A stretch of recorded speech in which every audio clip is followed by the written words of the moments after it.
often do you allow your intuition to guide you? Do you feel like there's something you need to do to tap into your intuition? Are you ready to surrender to your life's purpose? If so, you're in the right place. Today's guest, Dr. Ricci-Jane Adams, holds a PhD in Magical Realism from the University of Melbourne and is the founder of the Institute of Intuitive Intelligence and author of Superconscious Intuition, Intuition Beyond the Trinkets and Superstitions of the New Age, and Spiritually Fierce. Are you ready to surrender to your unlimited self? She's also the founder of the Spiritually Fierce movement and Spiritually Fierce podcast. Dr. Adams has said that the singular purpose of our souls on earth is to awaken itself at deeper and deeper levels. And today we'll be talking about just that. So let's dive into the interview. And thank you to the listeners for being here.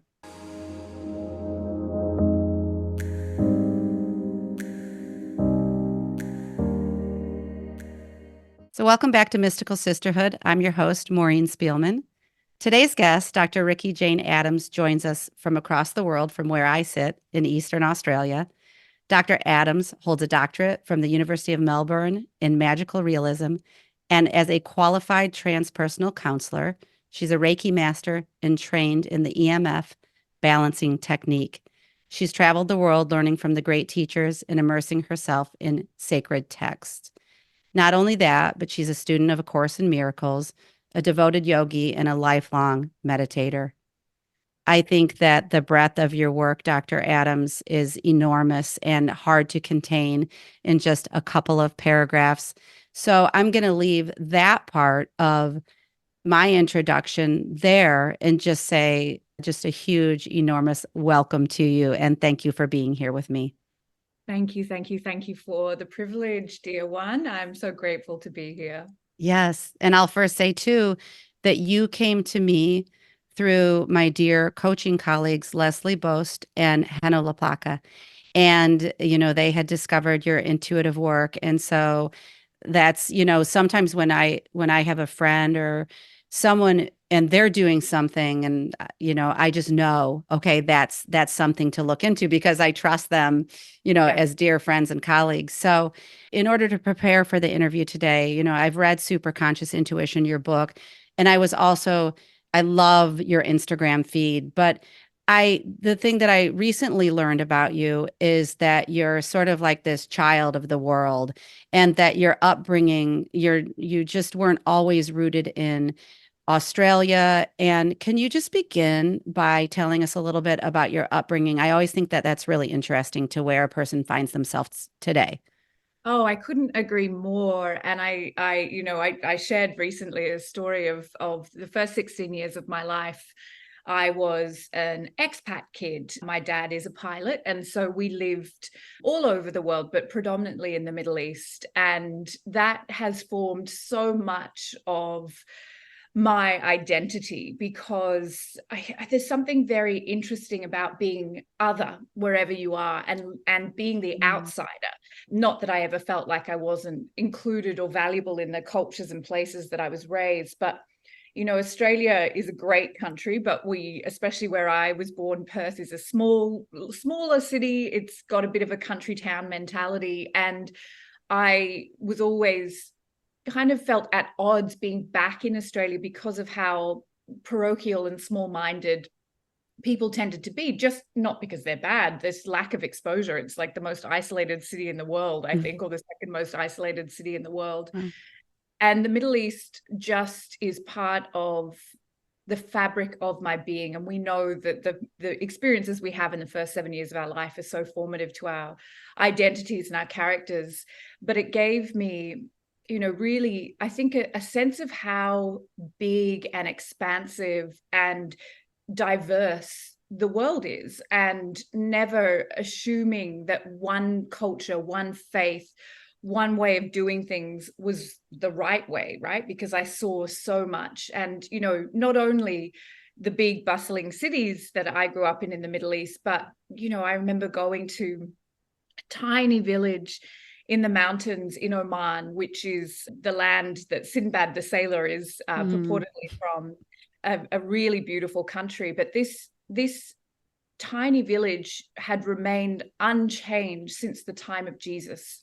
They lived in the same way. You know, they probably had some modern conveniences that Jesus didn't have, but it was preserved in time, and it was, you know, men and women lived separately, and it was things that I got to see that I think never gave me a sense that this is the way things are. My mind was always open to the possibility and truth that life is different wherever you go. And I think that informs a lot of my spirituality to this day. So that, you know, there's so much I could say about that time in my life. And it was a great sadness when it came to an end, when my dad retired and I was sort of stuck back in Australia.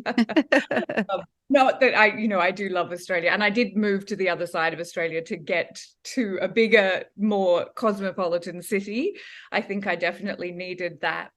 And I did try to live overseas. It's really interesting how that never came to pass in my adult years. And I always thought it would, but you know, God had other plans. Yes, yes. And I know you describe yourself as that sort of lifelong seeker, sort of opening all these doors. So what was it when you described that part of yourself? It's no surprise from where you came from that you were able to be exposed to very many different places, different cultures. But what was it that when you really started to tap into this almost new stage of seeking where you're like uncovering all these things and really the spiritual seeking that started?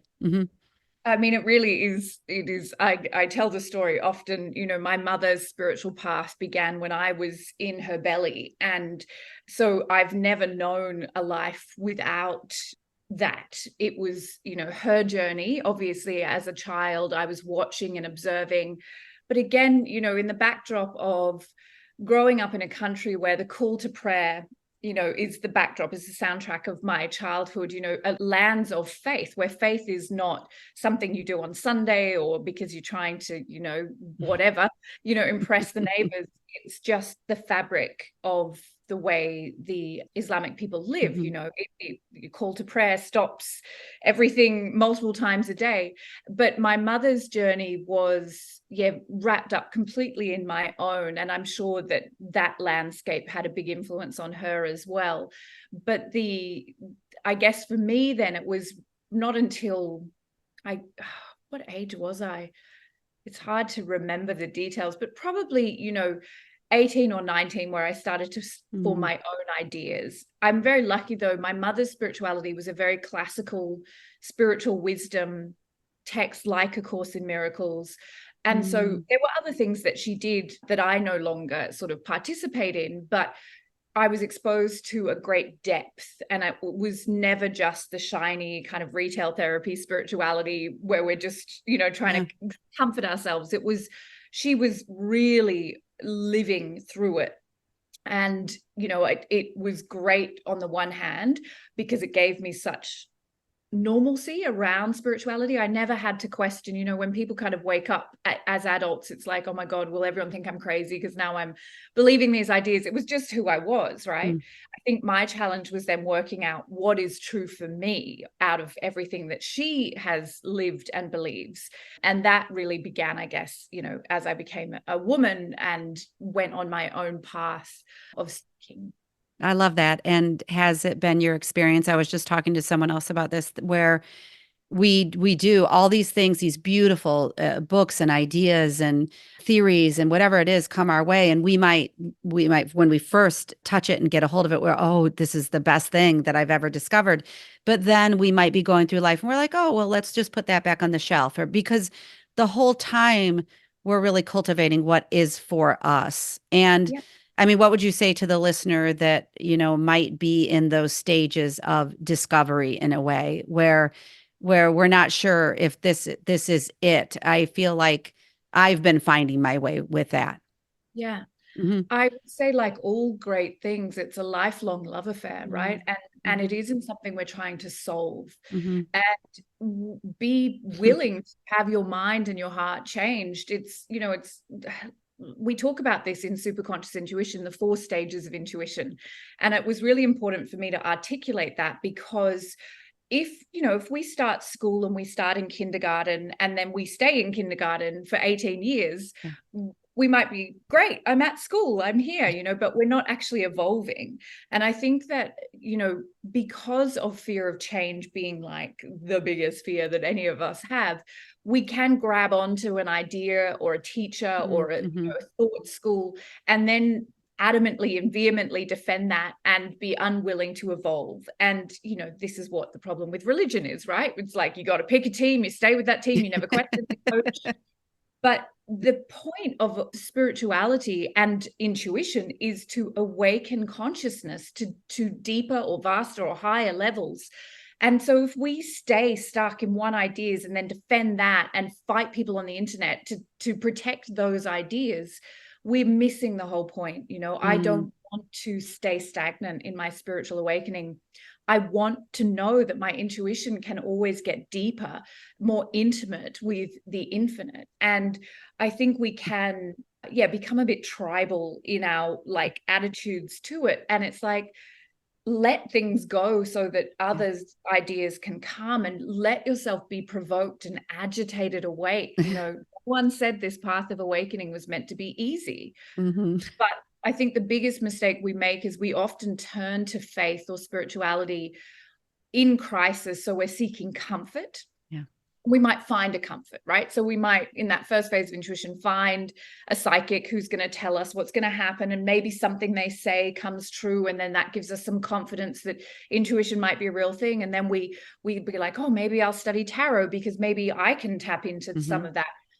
But if we are only seeking to have ourselves comforted, then we're missing the point, right? Because as you would be, I'm sure, just as quick to tell everybody, when you really commit to this path, you lose more than you gain. And I mean that in the best way, right? Because we give up so many ideas, so many ego attachments, but that can be a process which feels like grief, right? Because our ideas of the world will have to fall away to make space for truth. And so we often cling to the known rather than go into that expansive, vast unknown. Absolutely. Absolutely. And I know that you've worked with so many women along the way, and I'm guessing that that's what you see for yourself and for your clients and your students, that it is a falling away.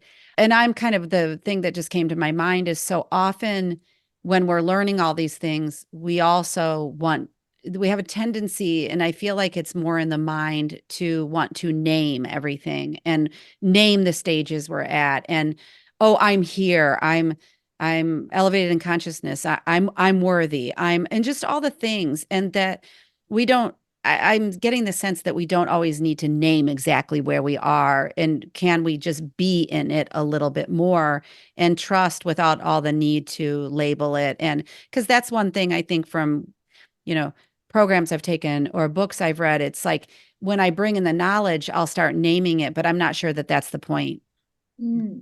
Look, I'm a researcher and a former academic, and I love knowledge, right? So I love understanding things, and I do love, mapping things and having that awareness. And I think, again, these things are beautiful gateway drugs, right? We might start with our star sign, and then we're like, oh, there's a rising sign too. And then we're like, oh, there's a human design thing. And then there's a quiz, which this I am. And then, even the stages of intuition that we map.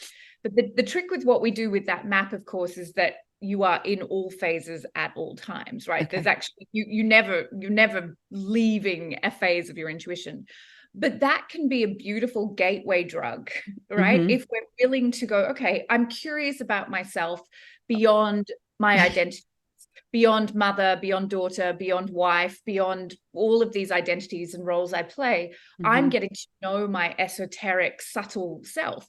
But again, what happens is we get a label and then we're like, that's it forever. I'm a Scorpio, so I'm allowed to be a bitch to everybody because that's what, the stars have told.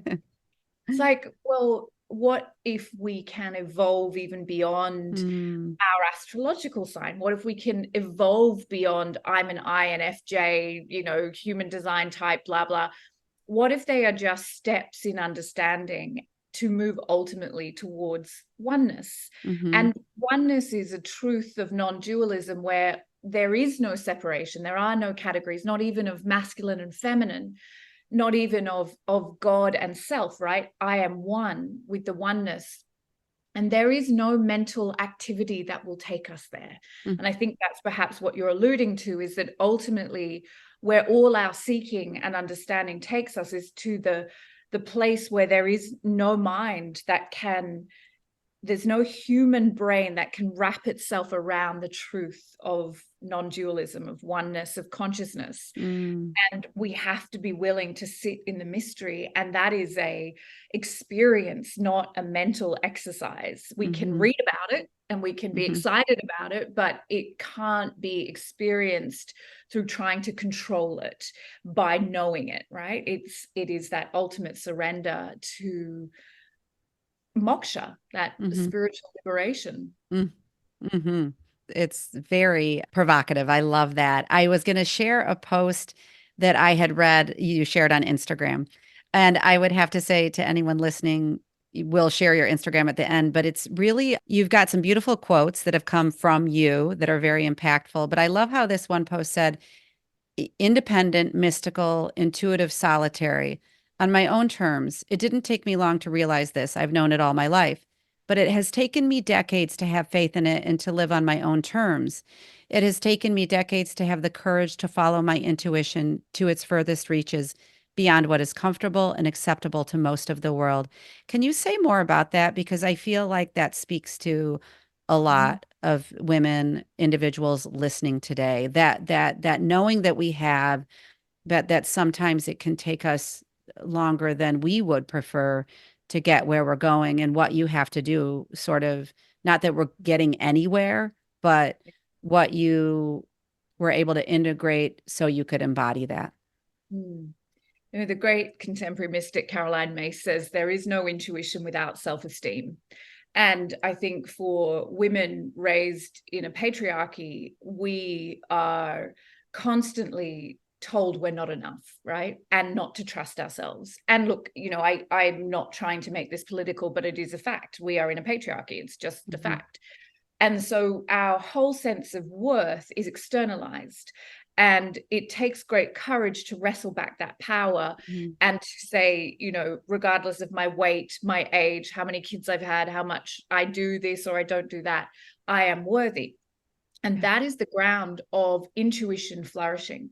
So we are all intuitive, but what will it take for us to have the courage to act and live on that intuition, especially if it's telling you to, you know, leading you to places that are not popular, like you aren't meant to have kids, or you don't need to stay in this marriage, or you can walk away from an abusive mother, or whatever the stories are that are not going to make you acceptable or nice or good, right?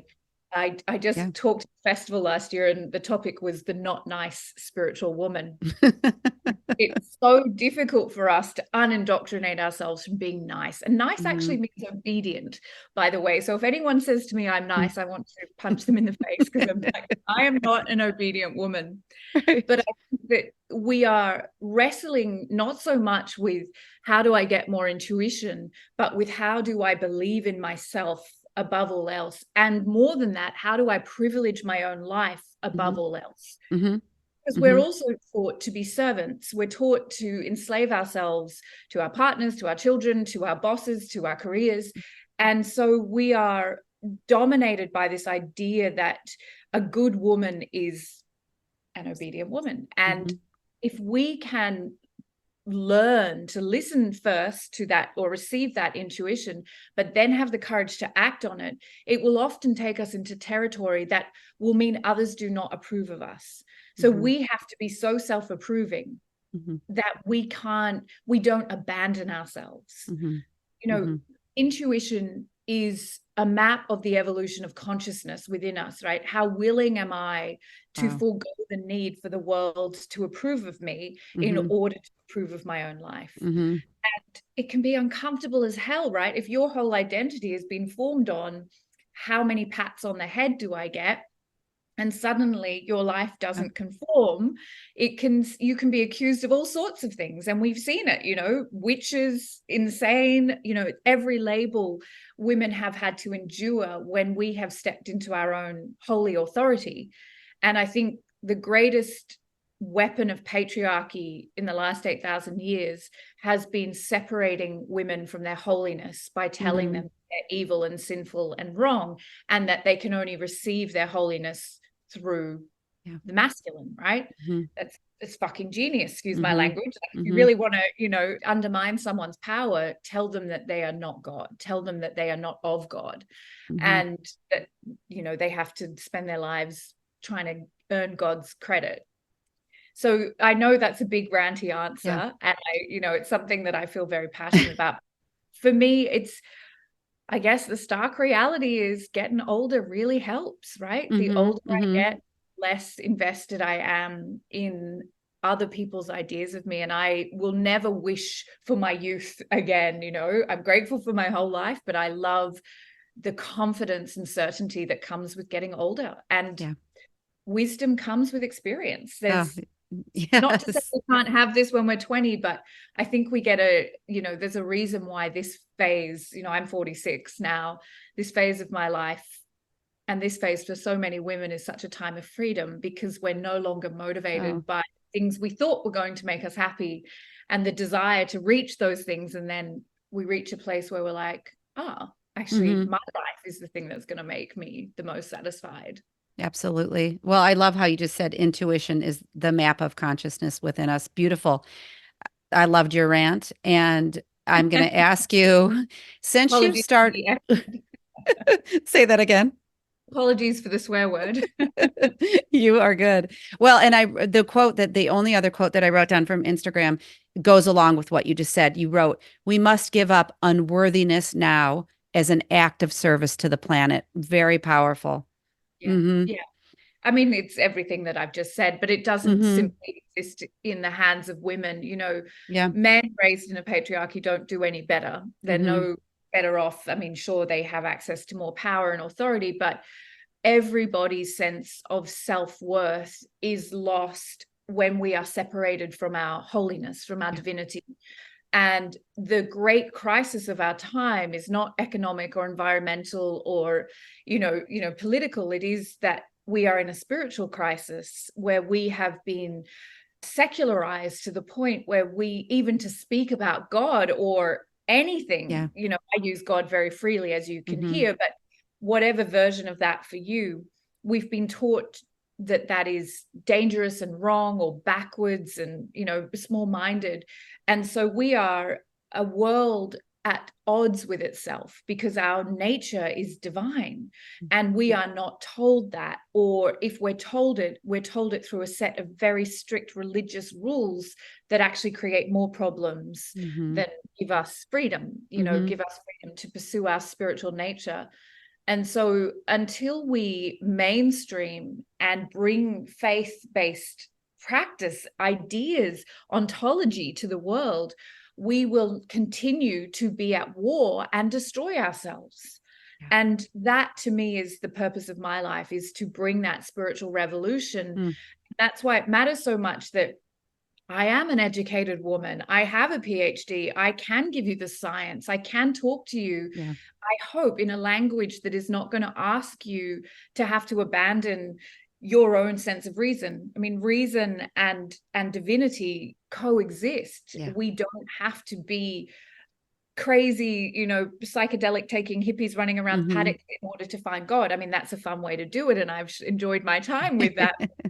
It is not necessary for us to be unreasonable in order to follow our faith. Yes.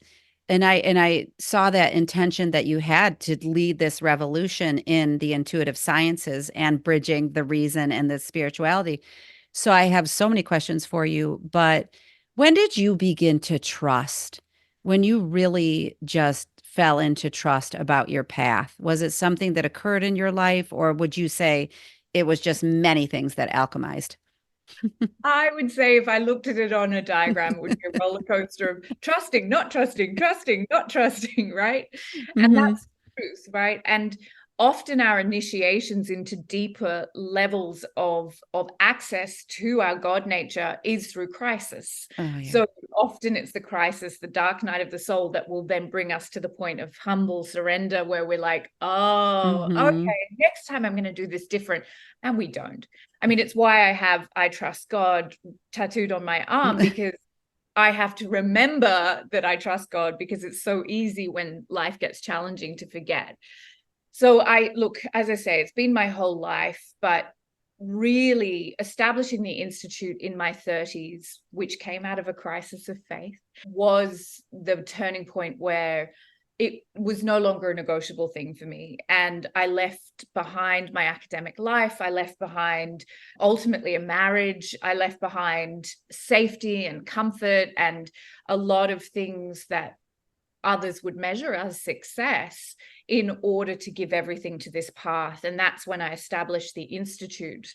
Wow. So I was around 36 now, 36 then, I'm 46 now. So yes, that's about the timeline. And since then, you know, it has been absolutely, there's no question of, oh, maybe I'll go and get a job doing something else. It's like, if I'm not doing this, then I'm wasting my time on this planet. And I don't say that to suggest that we all need to be making a living from this. This is just the path that God has chosen for me. And it came at a time where, I had followed the career path. I had made the babies. I had been married. You know, I'd done all the things I thought were going to make me happy, and they didn't. And I was angry and I was anxious, and I had actually, you know, basically turned my back on God, and I was trying to reject that part of myself, because I'm like, why would I be so unhappy if this is the path that I wanted?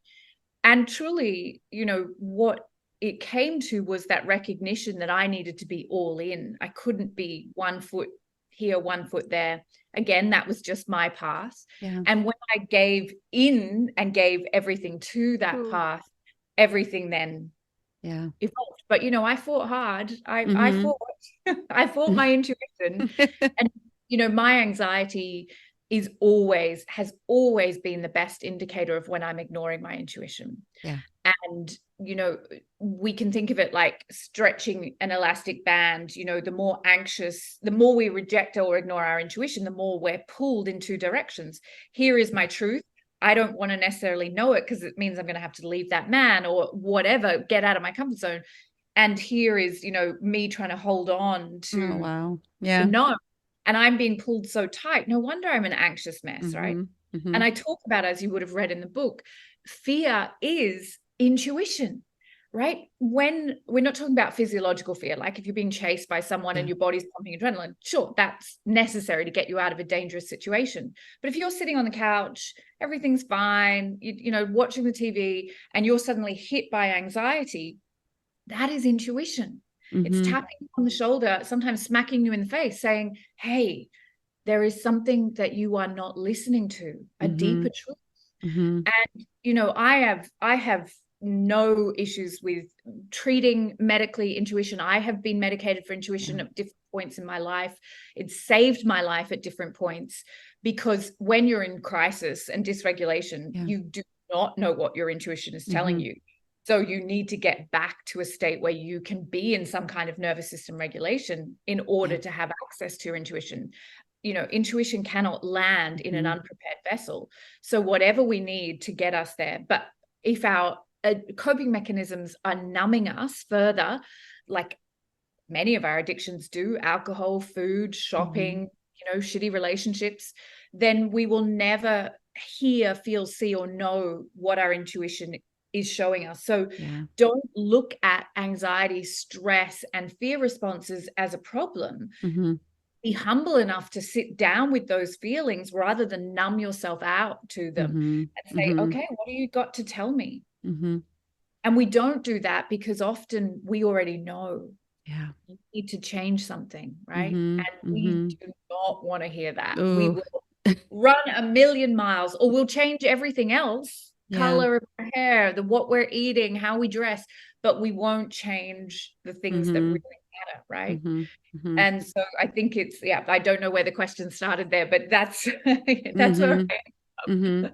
Yeah, but I love it because you're saying that those sometimes the parts we misidentify as us, who we are, again, a label, they do exist. We feel them in our bodies and they're just here for us to really pay attention to. They're like, they're just And like not a these. failure. Yep. They're not a failure, Mm-hmm. but we're not taught how to work with that impulse, right? So Yes. unmet anxiety will become a problem. Mm-hmm. Absolutely. Mm-hmm. But Mm-hmm. if we, this is why I encourage all of my students at that first twinge of fear, anxious thought, comparisonitis, lack mentality, stop and humbly ask that fear, what do I need to know, right? If Mm-hmm. we wait and wait and wait, the tsunami then has to come. And then we end up in the crisis and then we have the dark night because it's accumulated. So Yeah. every time fear rises, be like, yes, I get to Mm-hmm. know myself better now. Mm. And that will only work, right? If we go back to if I have the courage to confidently back myself before I back anyone else. And Absolutely. that's the formula, right? That's why I call it spiritual fierceness, because it Mm-hmm. is easy to be self-approving and it Yeah. isn't easy to do things that other people will disapprove of at Mm-hmm. first. And then it can become like, a way of life. Yes, absolutely. And I feel like what you're saying too is it's really important to set up the conditions around ourselves in order to support us. And I really like what you're saying too, because when we think of the things that we think of as addictions, whether it's anything from smoking to drinking to reaching out to anything, right? Shopping, internet, whatever it is, there are ways to distract us from that intuition coming from within. And they're Yeah. not, again, like so many people say and teach, and it's so beautiful. It's like, let's stop making any of this bad or wrong in any way and just begin to pay attention with compassion and understanding and open arms. But Yeah. then I really think of what you've created is this community of women and maybe men too, I'm not sure, but just a community that can see you in and just hold you where you are and foster that growth within you. And that's when I'm thinking about like the really supportive conditions. It seems like it can be such just a juicy part of someone's life that they can draw in. And I think it's so important. Yeah. And it is, for me, we don't talk about holding space. We talk about creating space, right? So Mm-hmm. I can hold you in a pattern of dysregulation of like, it doesn't matter how loving my intentions are. I could be holding you in an energy that's just going to keep you stuck where you are. Mm, But if I create an energetic paradigm and a nervous system paradigm that allows you to step into the next level of your yes. being, then I am creating the conditions for whatever your next best step is to appear. And I'm not going to tell you what that is. Mm-hmm. The biggest rule of how we train intuition in the Institute is I do not increase my intuition in order to tell you about your life, right? Mm, I increase my intuition to create the conditions for you to increase your love own it. intuition. Mm-hmm. And that is revolutionary, right? Because Yes. most of us think that our intuition is increased if we're interested in it, so we can go and tell other people their own stuff, right? That is against the law in my Okay. institute. It's Mm-hmm. like you can lovingly guide people to truth through your intuition, but it is only ever with the highest intention of increasing their own Love it. intuition. Mm-hmm. That is the Mm-hmm. goal, right? That That's is the what call.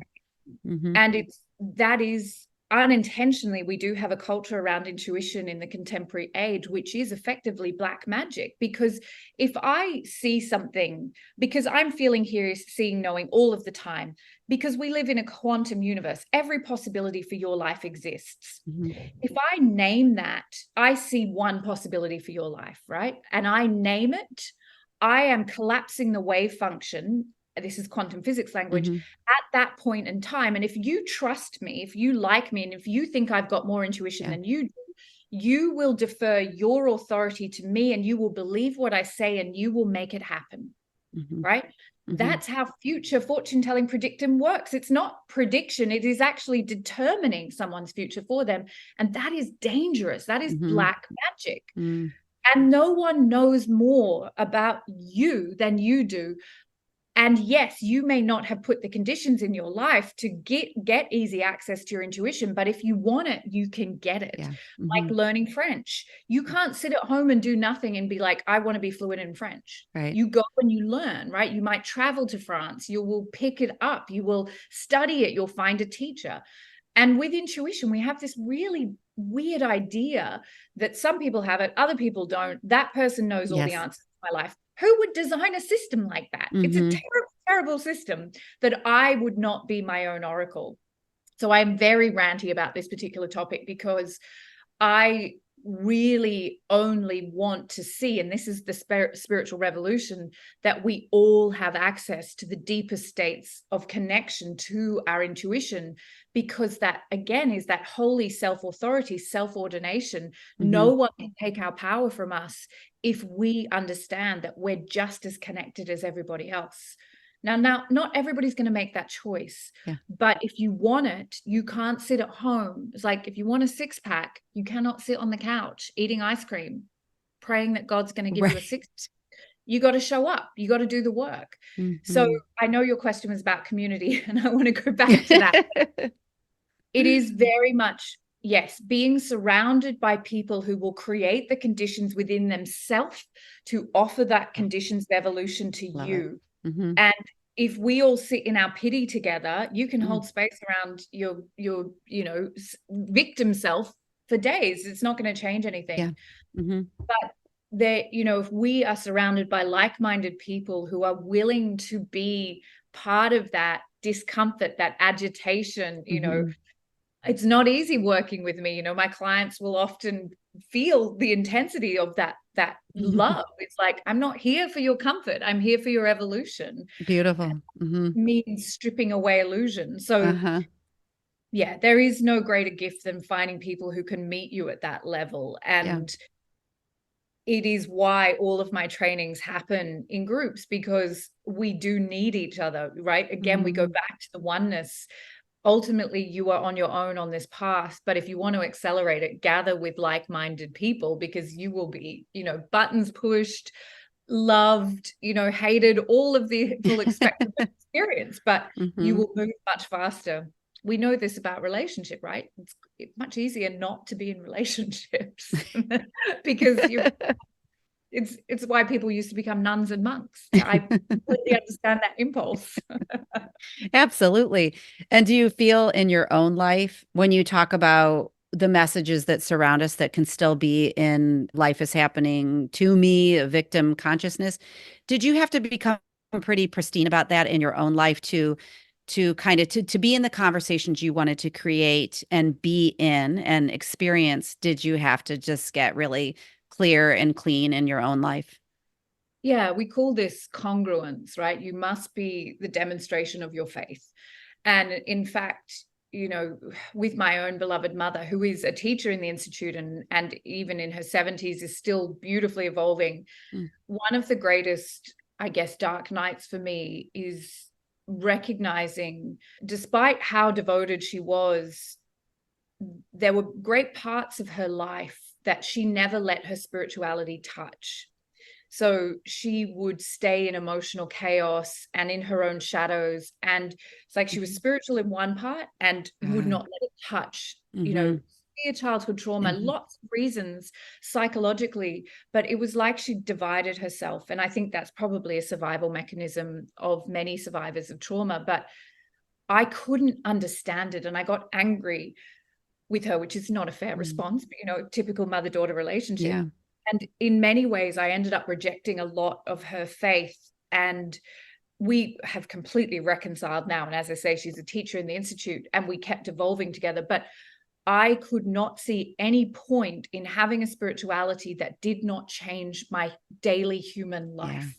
What was the point of living with psychological trauma and emotional chaos and addiction and all of these fears, and then go and do meditation and buy crystals and whatever? I was like, they have to be one. And we have this word anthropos, right? Fully human, fully divine, which Mary Magdalene spoke of, that if your faith is not integrated with your humanity, then you have missed the point, because we get this human life, we get this opportunity on Earth School to use this human experience to awaken to more and more of our God nature. So you cannot bypass your humanity. You can't skip straight to the dissociation where you like spend 6 hours meditating in, you know, fluffy clouds and then come back and be an asshole to your partner because you don't know how to deal with your anxiety, right? And so for me, that was absolutely, that is the non-negotiable, right? If I am not the best human I can be, what is the point of being like the best meditator I can be, right? Because people do use their spirituality to bypass and dissociate. And it's why, you know, my spirituality is, you know, it is advocacy. It is why I am posting about Palestine. It is why I'm educating myself about all the genocides in the world. It is why I will not turn away from Me Too or Black Lives Matter or extreme issues of environmental crisis, because what is the point of awakening if I am not bringing more of that grace and divinity to the world? Because again, spiritual crisis, right? Everything is a spiritual crisis in one form or another. And so it was so important to me that my spirituality brought me more into the world. And I speak about, as A Course in Miracles does, this world is a dream. It is a dream, absolutely. But it is a necessary dream. And it is a dream that we are dreaming together. So we have to learn collectively how to dream better, because we are creating the nightmare through the belief in separation. You know, that's Palestine. It's other people. It's not my problem. Or, you know, that's, you know, Black people's problem. Or that's, you know, it's not my problem. I'm over here. I've got everything I need. If my heart isn't being broken open to hold more love, more compassion by the events of the world, and I'm like sealing myself away, creating my little vision board that's just about me getting more stuff for my ego's needs, I have missed the point. The point is that I see you, I see me. You are me in another body. I see the world, I see me. And I take my love, my compassion, I take God's grace and I offer it to a suffering world. I don't hide from that world, and I don't hide from the darkness within me, because we sure as hell all got it in there, right? And so if I meet fear in me, every time fear rises and I sit down humbly to meet it in me, I am serving the world. I'm releasing fear from the collective dream. So we don't have to get overwhelmed, right? That it's as easy as, oh, I just had a lack thought, or I just had a feeling of comparisonitis, or I just had a feeling of my partner doesn't love me as well as he should. I'm not going to go and yell at him or be angry with the world or buy shit I don't need. I'm going to sit with that discomfort and be like, what do you need? What are you asking for? And when I meet that fear, I am literally creating an energetic ripple in the field that it releases fear from the world. That's how powerful I am. That is spiritual activism. You don't have to go pick it. You don't have to yell. You don't have to be angry. You just have to be humble enough to recognize you are the universe. You are the universe. What you see is within you. And that kind of responsibility can be terrifying, right? We'd much prefer that God is sitting on a throne in the sky, deciding who's good and who's bad, and we don't have to worry about it, right? But when we really truly understand that non-dualism, understand. You cannot get that in the mind, right? We can sit with the humility to be like, how can I do better for the world? Because that is me. Another rant. I'm sorry. I'm so No, I ranty. love it. I love it. And you said something earlier about the time of freedom, and it feels like when that fear comes up within, and then you liberate it by using your voice around something, you are freeing yourself from something that came way long ago, that was never yours, that kept you quiet, that kept you down. And I kind of reminds me of what you said about how, even the words we know around religion, like God, like we feel like we can't freely use them. But if we begin to practice and just show ourselves, like, I'm gonna be with the fear, liberate that part of me, and prove to myself that I'm safe. I'm safe. Yeah, and I'm wondering what you're seeing too as you are with individuals in the field you're working in. What are you seeing kind of more for change or energetically what's coming alive? I think it is very much that awareness that our humanity is not the problem, right? Our humanity is the blessing.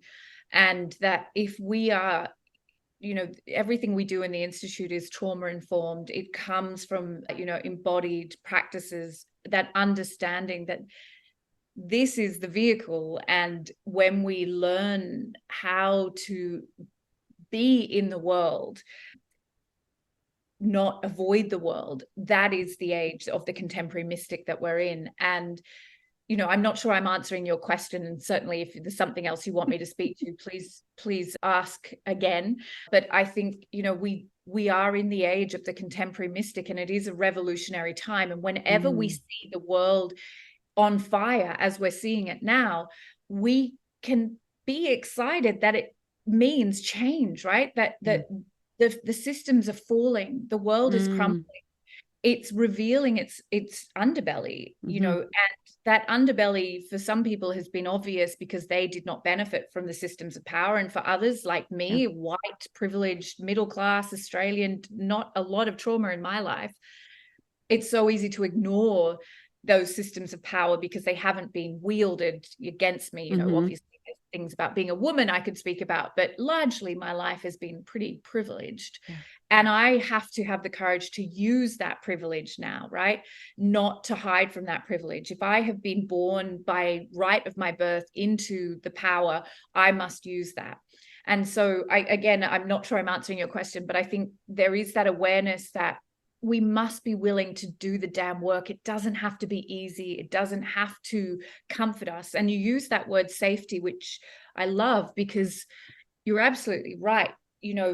We need to create safety in order to go into the deeper states of intuition. But the safety that we're looking for is not what we think is going to create safety, right? Because we've seen that. Doesn't matter how many relationships or how much stuff we have or how much money, we still will often have that fear of losing it all or, not being loved enough.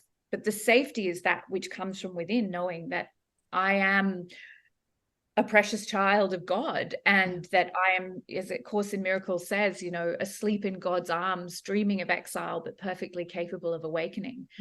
And that safety then can trickle down into nervous system regulation and creating the conditions in the body where we can feel safe with ourselves. And that is what lends the freedom. And I think that is really the conversation of that recognition that you have to bring all of you to the conversation. You can't leave any part of you behind. Oh, it's all so good. I'm just it's so many things you've said today are just, it's so, so beautiful. I don't know what I've left out, as we've had this conversation, probably a lot, but what else do you want to leave the audience with today, just in terms of what I've missed around, your intuitive teachings or anything that you'd have to say? Because like I said at the top of our interview, the work is deep and, I haven't read Spiritually Fierce yet. I want to get a copy of that for myself. But if you are to pick up Superconscious Intuition, that is a breadth of just a gold mine of intuitive, the marrying of both worlds. So I don't know. Yes. What would you say? Well, Spiritually Fierce comes first, and Spiritually Fierce is more practical and probably an easier read for sure. Yes, Superconscious Intuition is more like my thesis. I think if I was, at university, that's what I would have submitted. And I will just mention, I do have another book that's just come out, just in case people want a different formula.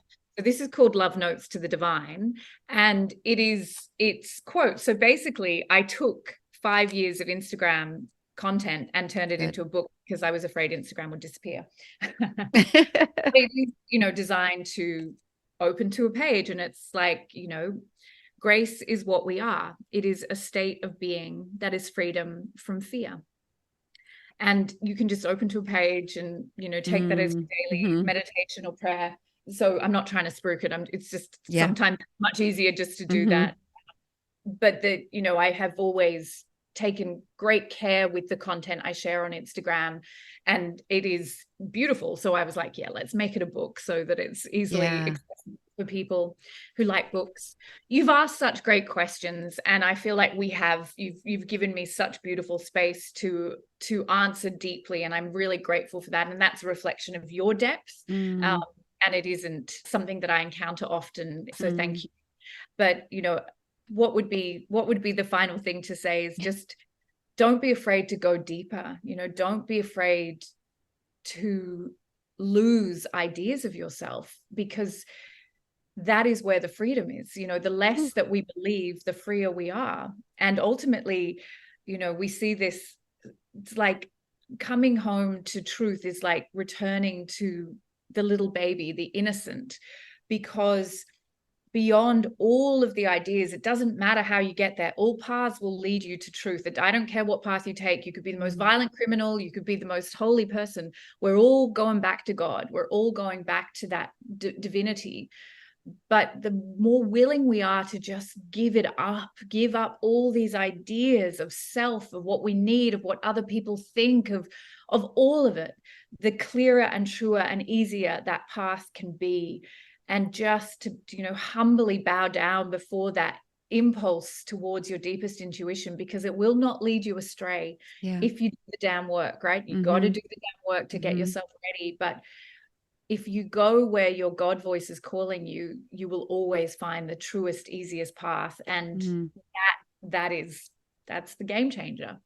That is a beautiful place to not leave the listeners, but allow them to be. And I feel like whatever I felt like I didn't ask today or you didn't say was felt in the energy of the interview, because it's just an energetic feel. So where can listeners find out more about you? I want them to know about the Institute. We've named your books and anything you'd like to share. Yeah. So the Institute for Intuitive Intelligence, you can just go Google us. And we are a global training institute. We do work predominantly online so that we can reach as many people. We do serve men and women, but I do find that my flavor tends to attract women more, and I'm happy with that. And we are going to be delivering our flagship program, The Method, which is learning how to use fear as intuition in service to others and to ourselves. So it is a recognized professional qualification, and we'll be bringing that to Portugal in May, which I'm very excited about. I'm hoping Leslie will be there to support us, because she's just a hop, skip, and a jump over the border in France. But that is the training. We're doing it in that in-person accelerated approach to upskill those who are already serving in big, bold, beautiful ways. But this is really like to be able to go straight into the underworld of someone's being and to help show them the shadows and to release those fears in an accelerated way is the fastest way to increase intuition. So that is coming up in May. All the details are on the website. But I love it. Yes. And on Instagram, I think it's your name. Is that correct?